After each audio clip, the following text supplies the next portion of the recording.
Kidney.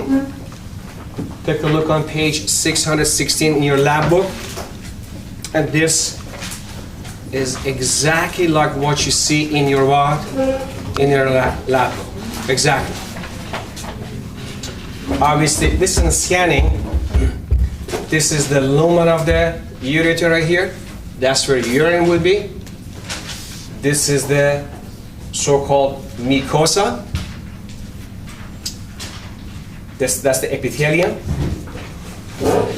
What kind of epithelium do we have in the lining of the ureter? What is the epithelium in the lining of the ureter? Transitional. Transitional?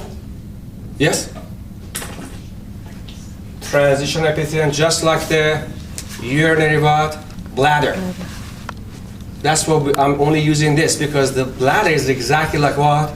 It's almost exactly because you have a transitional epithelium. We had it in AMP1. And the ureter, also the epithelium in here is transitional. And then of course you have some connective, and the rest would be what? The muscle. So take a look at your lab book.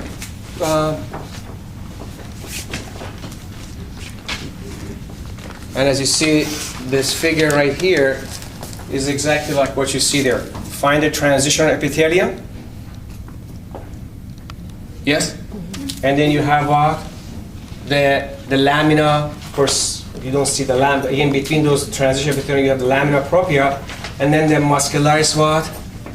Externa. Here, remember in the case of small intestine, you had circular and what?